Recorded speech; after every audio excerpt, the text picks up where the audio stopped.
Erythropoietic protoporphyria is a rare inherited condition characterised by the build-ups of protoporphyrins in red blood cells. This accumulation leads to severe, painful sensitivity to light and can also result in liver disease. EPP usually manifests in early childhood, with affected individuals experiencing intense pain and distress upon exposure to light. My name's James Parsons. I'm 44 years old, born and bred in London, and lived in Brighton for many years, and now I'm currently residing in Germany, in Cologne. EPP to me, so as a young man, I would often regard it as a bit of a life sentence, being stuck inside the house, not able to go in the sun, having really extreme reactions to light, where my skin would feel like someone is pouring hot water, like kettle water, over my skin. So any kind of reaction to UV light would mean me basically wanting to be indoors as soon as possible. I'm Rosie, I'm from Leeds, I'm 24 years old. I was diagnosed with EPP when I was a baby, just before I turned 1.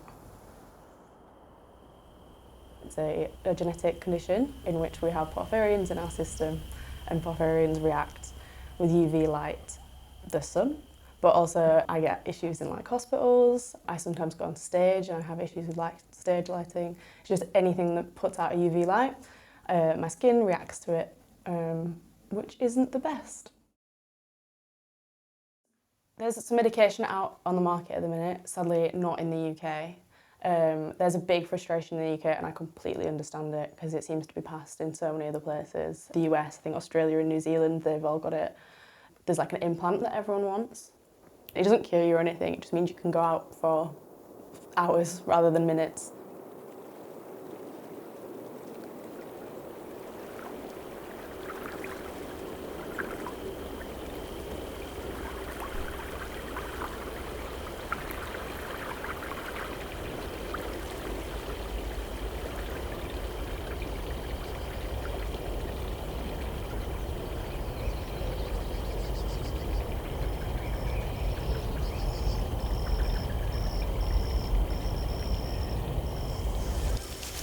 Nature in the outdoors makes me feel wonderful because I have such a deep fear of it too.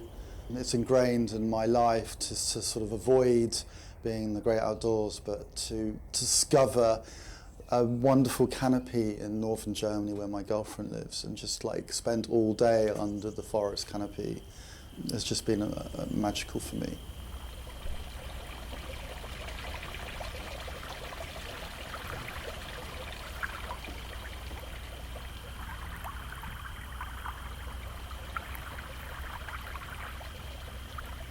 So nature and outside, I understand, should cause me some kind of stress, but I don't ever let it cause me any stress. I spend a lot of my time outside and in nature, and it's where I enjoy being, so I don't let it rule me.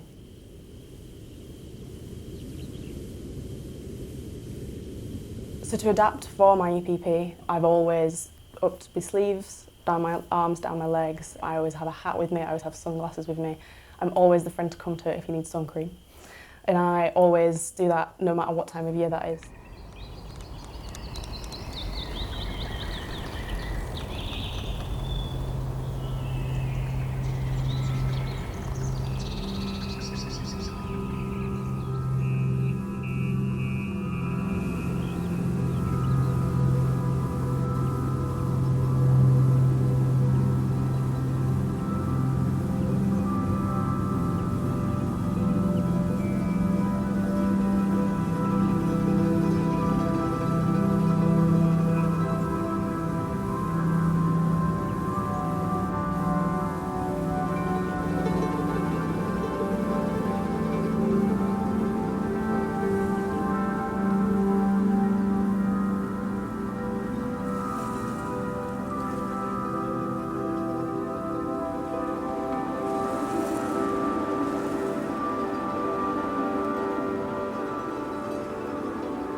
So growing up, obviously can't be in the dead of sun in the middle of the day when everyone else is out on the beach. So my mum had the genius idea, probably hated her at the time, to get us all up at 6 o'clock in the morning, and we would go out into the beach and fully on Ilohs, everything out in the sea at 6 o'clock in the morning.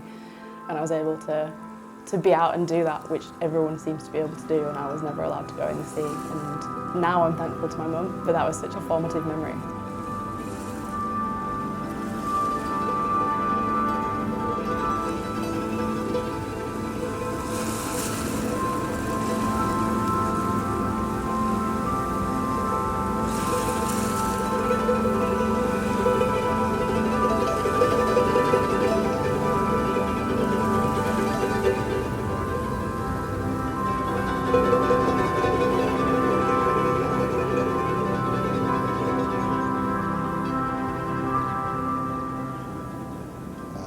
Young, and I was in Robin Hood's Bay as a kid with a family holiday, sitting on the beach, overcast day, perfect for me, and I spent pretty much all day on the beach, fossil picking, smashing rocks with my dad, finding these amazing fossils, and it is like ingrained in my mind with this distinct memory of this day, and I hark back to it even now, thinking back, going, wow, you know, when I'm having a bad EPP day, I remember these days. For me, it's almost a gushing memory of happiness.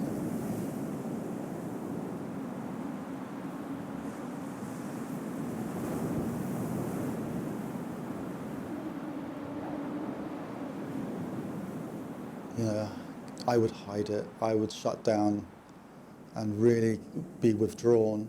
But as I've grown older, be honest.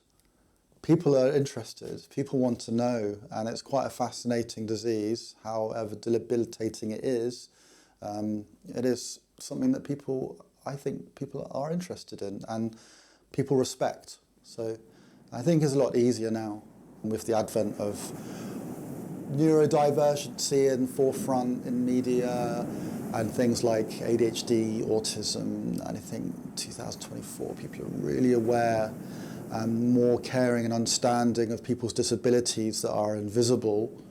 And I think people have got a better mindset these days compared to when it was like in the 90s when I was a kid, which was very tough.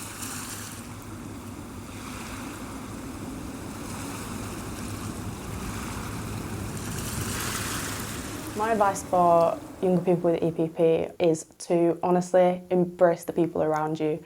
I'm so lucky that I have the friends I do who think about me and what I might struggle with when we go out and things. So absolutely, my biggest piece of advice is to use the people around you and explain to them what you're going through. Because if they don't understand, then they can't help as well.